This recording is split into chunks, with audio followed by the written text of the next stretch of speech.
your dreams, goals and desire, aspirations, it's good that you spend little more time on it and see, will this really mean something to you even after 25 years, 50 years? If you're in your deathbed, will it still mean something to you? You must look at it. Whatever you're aspiring for, whatever you're dreaming of, whatever goals you have set, will it really mean something? Because most of these goals are traps. They're just traps. You get in, it's only one-way street, you can't turn back. I want you to look at this, because many of them are older than you. You ask them what they dreamed of at 18, they're fortunate it didn't come true.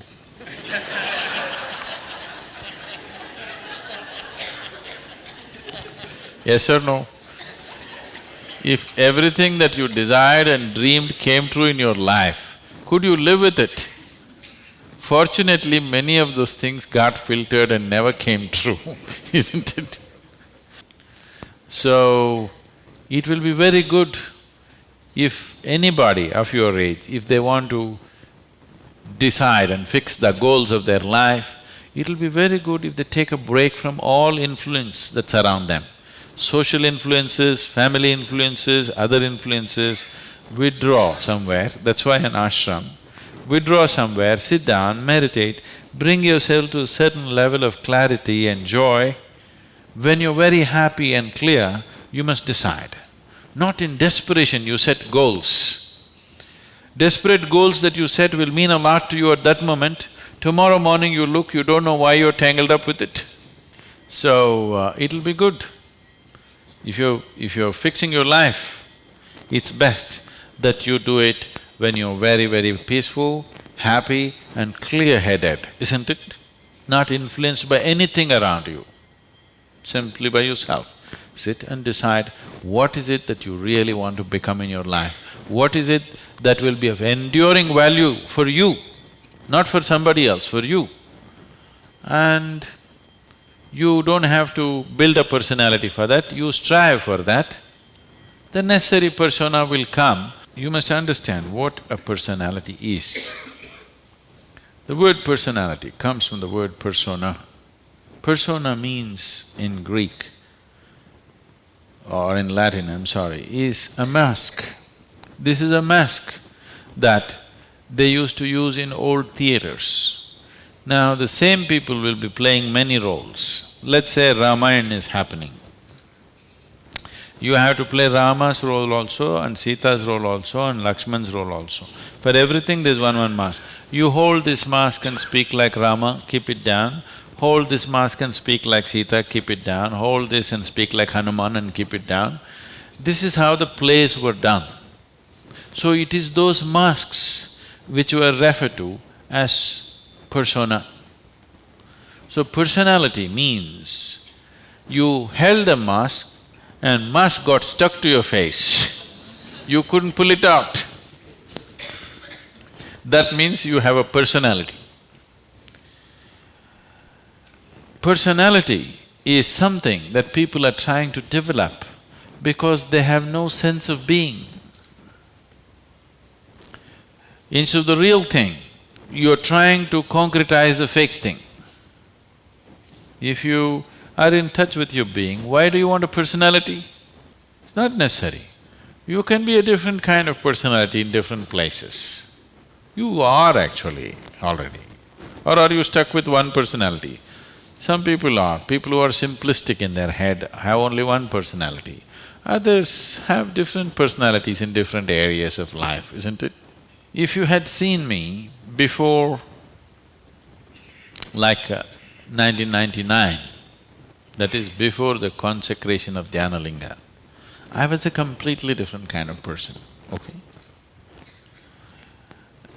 To such an extent, everything about me was so different. Well before that things happened that was beyond me, but this was conscious. At that time I was single-minded towards a certain purpose, I was in a certain way. So after… I never thought I will live beyond that. but somehow things happened. Then I thought, okay, now that the work is over, let me change my personality completely. To fulfill that, I had acquired a certain kind of personality. And now that it's over, I thought, let me change it. And I told people around me, see, I'm going to change my personality. Don't be shocked, I'm still the same guy. They said, no problem, this. I said, just hang on, because things will change. Everything about me will change, the way I operate will change, the way I speak will change, the way I dress will change, the way I do, everything will change. They said, no problem, we know you, we love you, we this. I said, that's okay, hang on tight, because when things change, people fall off. Lot of people fell off because they couldn't believe. Where is that person that they knew? That person just evaporated, you know This is a new person, they can't identify with this new person. I told them and changed. In spite of that, they fell off. So many of them.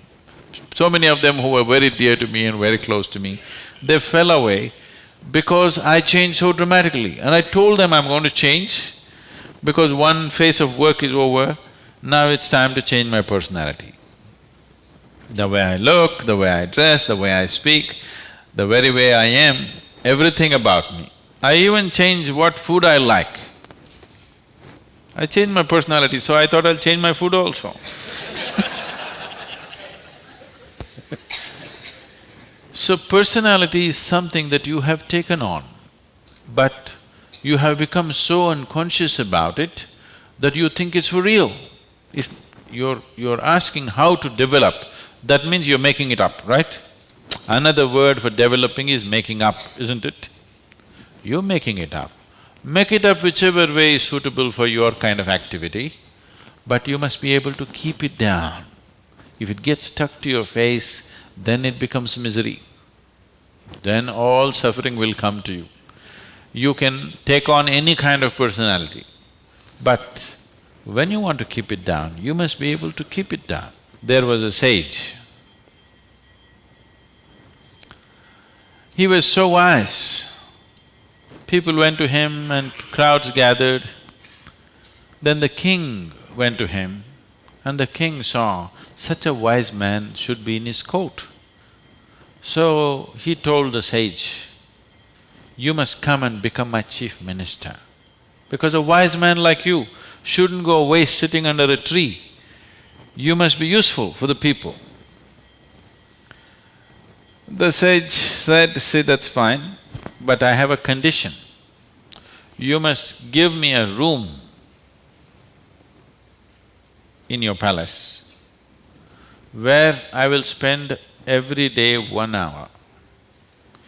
You should never peep into that room, you should never ask me what it's about, you should never break into it, nothing. This room should be left unexplored by yourself, your servants, your secret agents and everybody. King thought, that's not a problem. What's the problem with me? You want your room, why do I want to look into your room? Take it. Then whenever any important meeting is to come, this man who's sage, now who's become a minister, so he's wearing appropriate clothes for the palace, but he goes in to this room and locks himself for 1 hour and comes out. A few months and years passed, but then after that king's curiosity, it even got us to Mars. He wants to know what the hell is he doing inside. So rumor started all around, oh, he's doing something, he's got somebody inside, maybe he's an enemy agent, he suddenly landed here, what is he doing there, what is he doing there? Everybody, the whole palace started buzzing around with what is he doing in this room. Everybody wants to see what's in the room, but it's always locked, he goes in, spends time there and comes out. Especially when something important is to be done, he goes in. All kinds of rumors happened. So, One day, king couldn't hold it.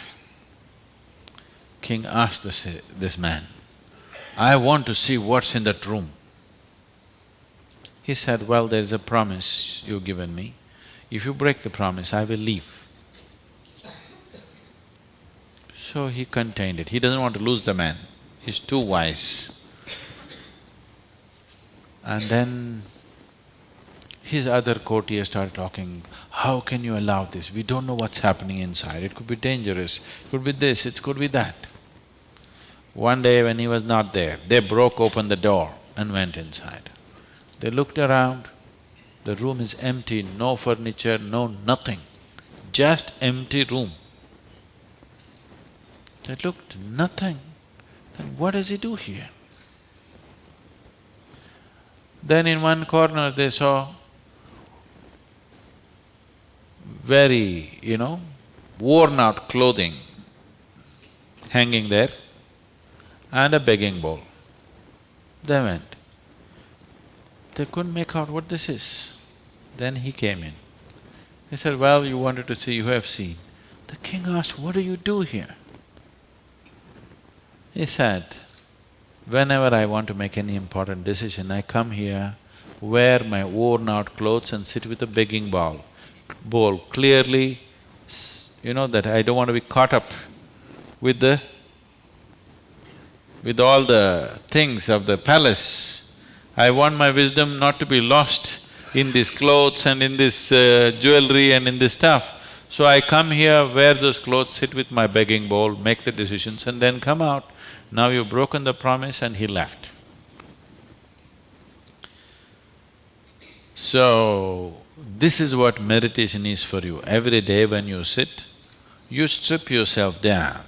You don't have to do anything about it. If you sit there simply, see, anything that's made up needs constant support from you, isn't it? See, suppose you tell a lie. It needs constant support to keep it up, isn't it? But if something is true, you can even forget it, but it's still there, isn't it? You understand what I'm saying? If something is true, even if you forget it, it's still there, no problem. But if it's a lie, you have to keep it up. Your personality is a lie. Your being, your existence is the truth. You don't have to keep this up. This will be anywhere there. What you make up for the sake of the society, to function in the society, you need a certain kind of makeup. You must be able to keep it down. If you're going to bed fully made up, then something wrong with you.